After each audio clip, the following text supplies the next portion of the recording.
Moi, and welcome to Finelia's Finnish lessons. So today we are doing an introduction to Finnish. Okay. So let's start with some history. Throughout most of its history, Finland's official language has been Swedish. The Finns were considered a lower class, and as such their language didn't have a written form. So basically we were owned by Sweden and Russia, and they're kind of fighting over us, but mostly Sweden. That changed when in the 16th century Mikael Agricola made the writing system for Finnish.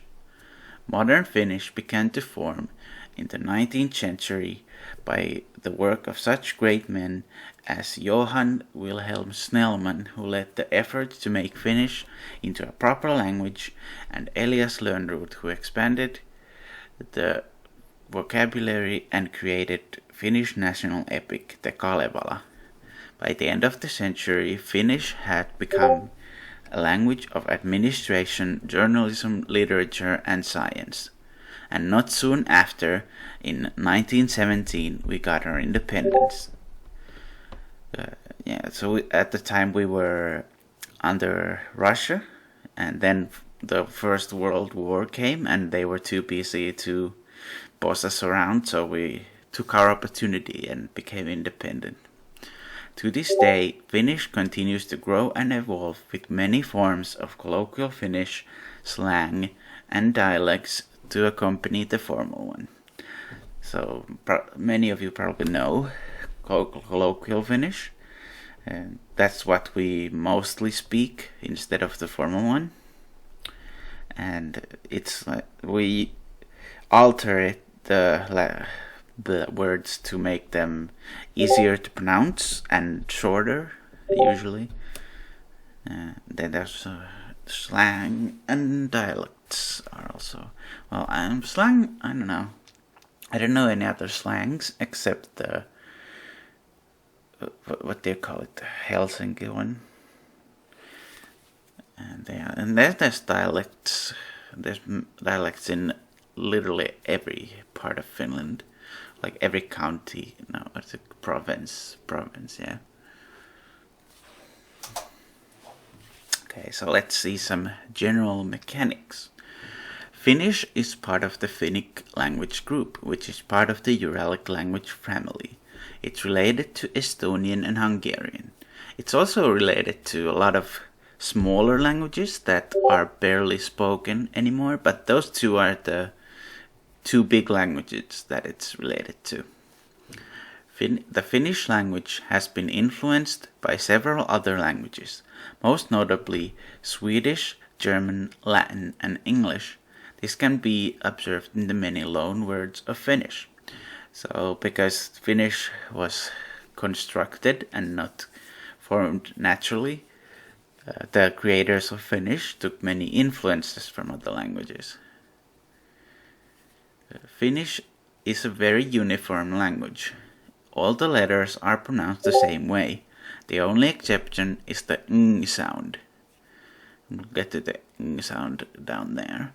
Finnish has 29 letters, 9 vowels, 20 consonants. The umlauts are o, ä, and ö. The letters c, q, w, x, z, ja o don't have a pronunciation in Finnish and aren't used much. So we have se, which is pronounced as ko or as. We have w, which is the w, that's just in English there, which is pronounced as v or vh. We have x, which is pronounced as ko as. We have z, which is pronounced as t or s. And we have q, which is usually replaced with ko, koho, or kove. And then we have the Swedish o, which is not used in Finnish unless it's like a Swedish last name or something. Yes, and then we have the ng sound. It is used in such words as kengät. It is pronounced the same as in English. Yes, in the word English. and in the word king. And yeah, it's very common in English, but somehow people have trouble pronouncing it in Finnish. Finnish also has double letters. Double letters always make the sound longer. They may also change the meaning of the word. In consonants, double letters are usually divided in different syllables. While Finnish does have some prepositions, we mostly use suffixes. Finnish has no gender pronouns or words. Finnish has no future tense. We'll get to those maybe later. Okay, so let's see. We have this thing called vowel harmony. I'm not sure if other languages do this, but yes. So here you can see the Venn diagram of vowels. Blue vowels can be used in the same word with each other. Yellow vowels can be used in the same word with each other. Blue and yellow vowels, however, cannot be mixed with each other. This is what creates harmony. Green vowels are neutral and can thus be used in both groups. So here we go. These are the vowels. And yeah, so you cannot use blue and yellow vowels in the same word or it will sound wrong. There's no harmony. And so also an interesting thing about vowel harmony is you'd think the yellow ones would be more popular because they're seen as the normal letters. But actually, if a word only has neutral vowels in it, then usually when it's conjugated, they add the yellow case instead of they add the blue case instead of the yellow case at the end of the word. So it's more popular to add the blue one, even though they're like the umlauts or the weird ones. Let's see. So we have consonant gradation. Consonant gradation changes when a case is added, and it mostly changes the consonants between the body of the word and the suffix. Gradation can either be strong or weak. This affects both nouns and verbs in various ways, but there are also some words that never gradate.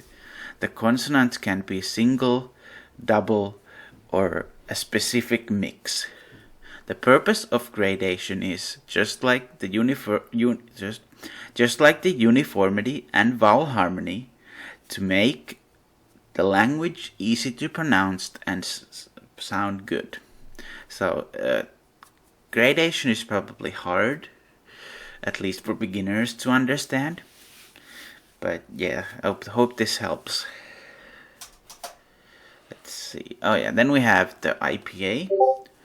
So we have the short vowels and long vowels and consonants.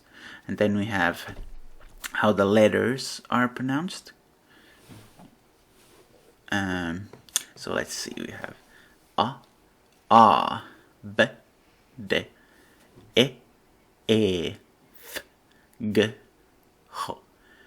h, i, ko, l, m, n, o, p, r. We have the, what do you call it, like the rolling R, I think. What is it called? S, t, u, v, u. Oh yeah, I didn't mention it before, but you probably saw in the vowel harmony, the Y or U is a vowel in Finnish. And then the Y or J is pronounced how you would pronounce Y as a consonant in English. So it's kind of Y. It's a soft one. Then we have U, which is the vowel. And then we have A, and So let's see. We have most of the letters. I think I have a thing about this somewhere, but Anyway, so most of the vowels are pronounced like most of the vowel names in the alphabet are pronounced as the double letters, and then most of the consonants are pronounced as themselves with the addition of double vowels.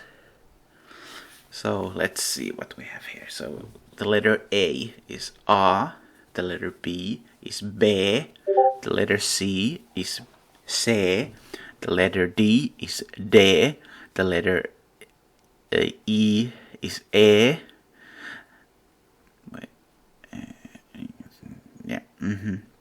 The letter F is F, the letter G is G, the letter H is Ho, the letter E is E. Wait, how do you say E in English? I don't care. Anyway, the letter J is Yi, the letter K is Ko, the letter L is Al, the letter M is Am, the letter N is An, the letter V is V, and then we have the W, which is kaksoisv, but it doesn't have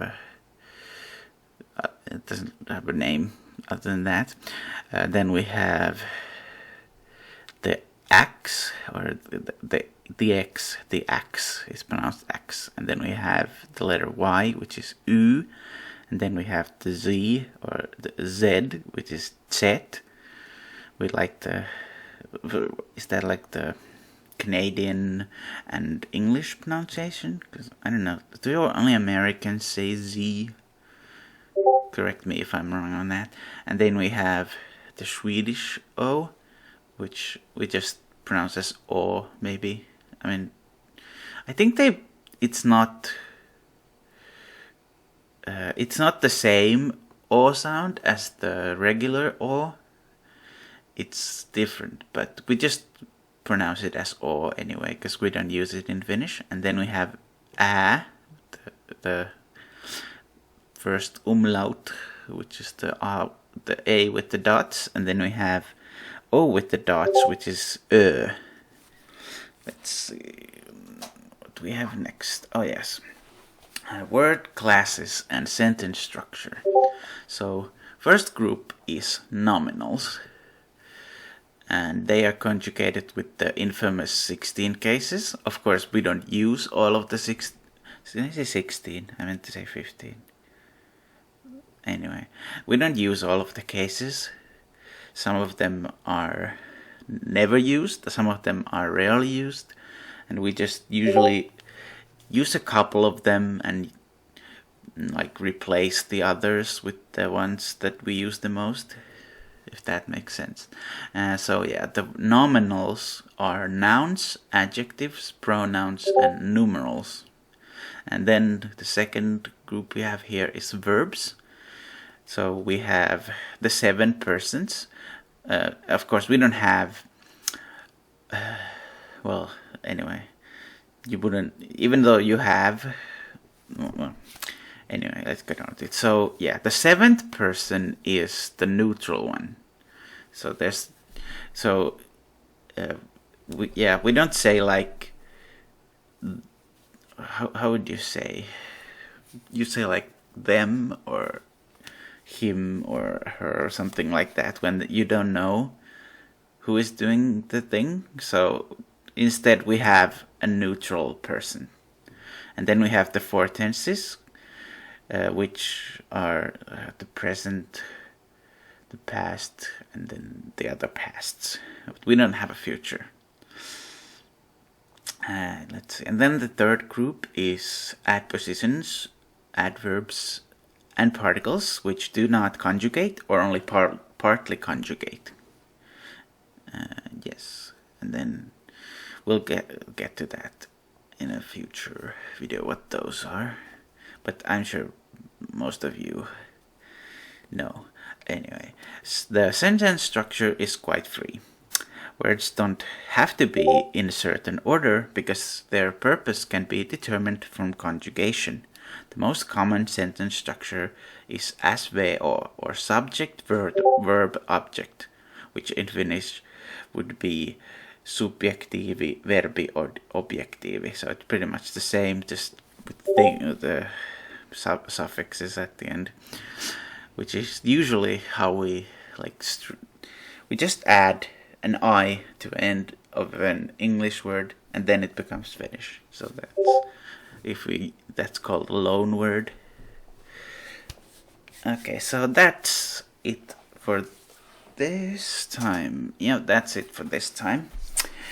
And let me know what you want to learn next.